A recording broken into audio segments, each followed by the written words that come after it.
pessoal, tudo bem com vocês? Eu sou a professora Cris, você já me conhece e hoje a gente vai continuar falando aí sobre progressões geométricas, a famosa PG, e vamos tratar aí da soma dos termos, tá bom? Então o que nós vamos ver aí na aula de hoje? Então hoje nós temos PG finita, você já sabe o que é, aquela que tem um número limitado de termos, certo? Nós vamos ver aí a definição e o exemplo para a soma dessa PG. E a PG infinita é aquela que tem um número ilimitado de termos. A gente vai ver a definição da soma e um exemplo aí. Vamos lá, vamos ver aí sobre a PG finita, como que é a soma dos termos de uma PG finita.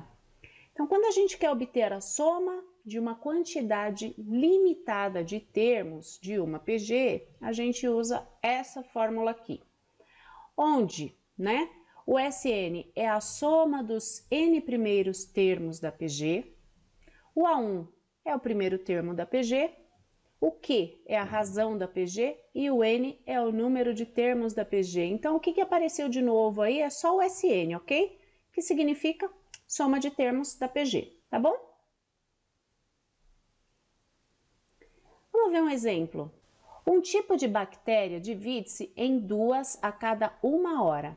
Após 12 horas, qual será o total de bactérias? Então, vamos pensar. O número de bactérias resultantes a cada 1 hora forma uma PG. 1, 2, 4, 8, como assim, né? No primeiro momento, na hora zero, eu tenho uma bactéria, tá? Passou 1 hora, eu vou ter 2 bactérias, tá bom? Concorda comigo que após 2 horas, né? Depois que passar aí 2 horas, cada uma dessas duas que eu tinha aí, ela se dividiu em outras duas. Então, por isso que nós temos aí 1, 2, depois 4, depois 8, tá? Então, é uma PG e a razão dela é 2, tá? Porque a cada 1 hora, cada bactéria aí se divide em 2, tá bom? Então, vamos aplicar a fórmula da soma dos termos, tá bom? Então, vamos lá, ó. Vou calcular um S12. Por que um S12? Porque é de 12 horas, tá?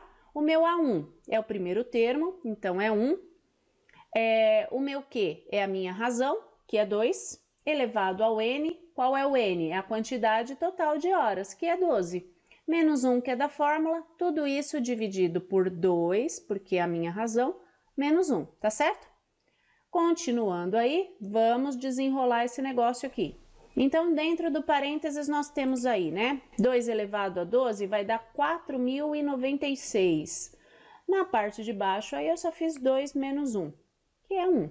Então, 4.096 menos 1 dá 4.095. 4.095 vezes 1 continua sendo 4.095. E dividido por 1 ainda é 4.095. Portanto, após 12 horas, nós teremos aí um total de 4.095 bactérias, tá certo? Então, vamos lá, vamos continuar a nossa aula. PG infinita. Quando a gente quer somar PG infinita, significa que a gente tem aí uma quantidade ilimitada de termos, certo? Então, quando a gente vai fazer a soma dessa quantidade ilimitada de termos, a gente modifica a fórmula um pouquinho. Então, a gente vai ter S, que é igual a A1, dividido por 1 menos Q, ok? Onde o S é a soma dos n primeiros termos da PG, o A1 é o primeiro termo da PG e o Q é a razão, tá bom? Vamos aplicar. Vamos ver esse exemplo aí. Calcule a soma da PG. Então, ele já me dá uma PG aí, ó. 8, 4, 2, 1, meio, 1 quarto. E a gente sabe que essa PG aí continua, tá certo? Então, resolução. Temos uma PG de A1 igual a 8, porque é o meu primeiro termo.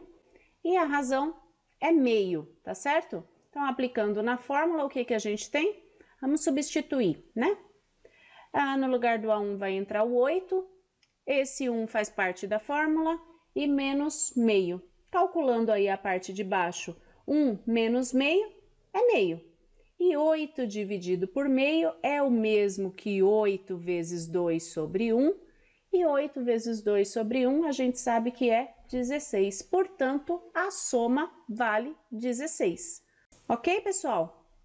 Então, chegamos ao final de mais uma aula. Nosso muito obrigada, bons estudos e até a próxima. Tchau, tchau!